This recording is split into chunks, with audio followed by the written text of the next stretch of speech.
More disruptive than the internet, bigger than mobile, blockchain will change everything. As we collectively embark on creating a new financial system, and you are part of that system, whether or not you are a participating member just yet, much like democracy, are we just replacing the old oligarchs of fiat with new crypto oligarchs, the lucky few who are the original holders of select king-making coins, the revolutionaries becoming the new tyrants as usual? Or will crypto's decentralized utopia finally solve history's power riddle? Vitalik Buterin's multi-billion-dollar meme coin donation may give us a clue into the future. As I'm sure you heard, the India COVID Relief Fund received 50 trillion SHIB tokens from Vitalik Buterin, the founder of Ethereum. The creators of SHIB had initially transferred the coins to Buterin's wallet so they could claim this king of crypto held half of their currency, hoping to conjure public faith in their tokens and manipulate everyone into increasing the value. Buterin is a busy guy. He's not going to notice, right? And if he does notice, he wouldn't transfer nearly all of this crypto out of that public wallet and donate the entirety of his SHIB holdings to his buddy's COVID charity in India, right? He'd never do that. Except, of course, that's exactly what he did. Why Buterin transferred the majority of his wealth to a new wallet is unclear, because while public ledgers show the movement of money, blockchain doesn't tell you why someone moved that money. And that's one of the beautiful features of blockchain technology: transparency with privacy. Look, it's unlikely that the Ethereum founder shuffled his finances around to shake off a few dog meme token creators, but he certainly knew that moving the tokens out of his possession would cause the value of the coin to collapse, and it did. So the interesting question here is, was this transfer of SHIB done in good faith from either side? Were the SHIB creators borrowing Buterin's authority/celebrity for their own quick pump and dump? Or were they making a protective offering to the crypto community gods while building a legitimate fiat alternative? Was Vitalik making a point about the importance of utility, or was he just feeling philanthropic? Probably both. Regardless, the good news is that the winner in this scenario is the India COVID Relief Fund, although what looked like a sizable donation to the charity diminished as the value of the tokens plummeted. Bad news is that the losers aren't just the creators of SHIB or Buterin, but the retail consumers themselves, those who bought in when the price was artificially pumped and were subsequently shocked once they saw that the true value of SHIB emerged from the dust of these transfers. But that begs a bigger question. On the precipice of this emerging financial market that we're creating, where does the moral responsibility lie for individuals in society when it comes to acting in good faith and the distribution of new wealth? If in this case, acting in good faith means the intentions behind an action are sincere, open, honest, and aimed towards fairness, regardless of any particular outcome, I'd argue that no, these transfers were not done in good faith. The creators of SHIB aren't leading with value. They're playing the current crypto game on the bleeding edge of morality, mostly to make a buck. Because one, they feel entitled to do so because they know how to create and market coins while very few others know how to do this. And two, there's no regulation. And three, they believe retail investors should know the risk themselves. And four, they've convinced themselves that while fighting an unfair system, the ends justify the means. Even if tens of thousands of retail investors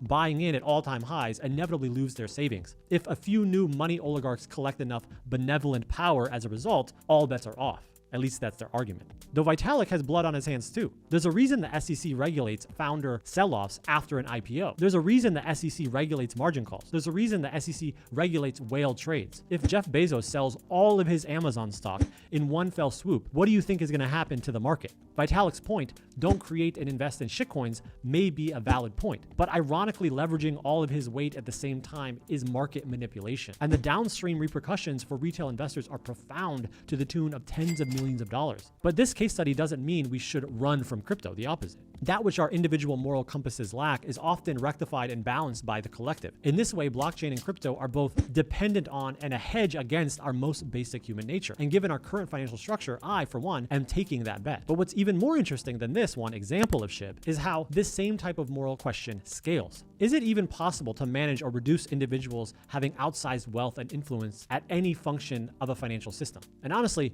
do we even really want that fairness and that balance? Hear me out. On paper, we want fairness and equity, but in practice, we lean towards that which will favor ourselves and our own tribe nearly every time. The actions of individuals speak as the values of a community, and crypto is fast becoming a growing global community, holding a collective mirror up to our current systems and our future selves. Now, to take a breath here, I know to most of you, the concept of blockchain and cryptocurrency seems crazy at best and scary at worst. Now, why do I know this? Because most of you listening to this don't own any cryptocurrency. While crypto is already 14 years old, it is still in the early adopter stage. Only a few percent of the global population have crypto wallets in the first place.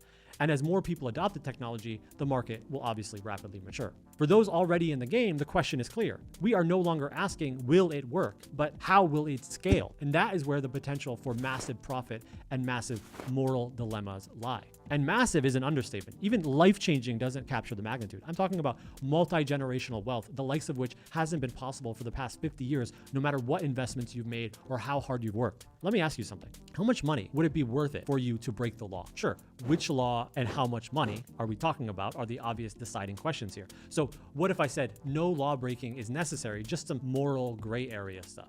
Not the best decisions you've ever made, but certainly not the worst. At what point is a decision or action immoral, and when does the end, in this case profit, justify the means? These questions will be increasingly asked of us, not hypothetically in the back of a philosophy classroom or around the dinner table, but in real time with real outcomes that impact real people like you and me.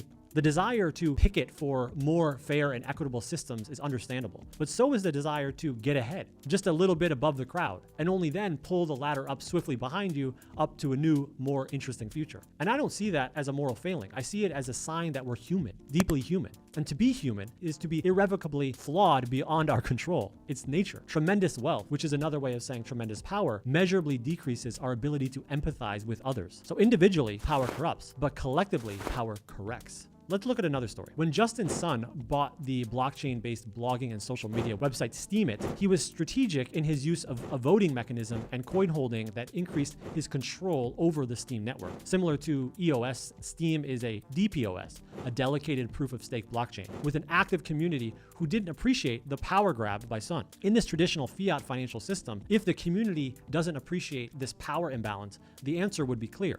Tough cookie. That's how business works. The powerful have power. But what blockchain offers is the ability for communities to exert collective agency and protect themselves from such exploitations of the powerful. So the Steem community created Hive, a soft fork, forking equals copying, of Steem, keeping everything basically the same between the two platforms and transferring all the balances from members' Steem tokens into their new Hive accounts, except for those who participated in the attack. Those member accounts were absolutely zero. Justice served on the community through blockchain and decentralized digital currencies. Ethereum had a similar fork, the remnants of which are still tradable. It's called Ethereum Classic. It feels fitting that a cutting-edge technology brings us back to the most ancient philosophical questions of humanity, such as, what does it really mean to act in good faith? Or, at what point is a decision or action immoral, and when does the end, in this case profit, justify the means? If money is an exchange of value and time is the ultimate currency, we all want the game to be fair, but we also want the freedom to stop playing as soon as possible, right? When financial freedom becomes your big why, any shortcut there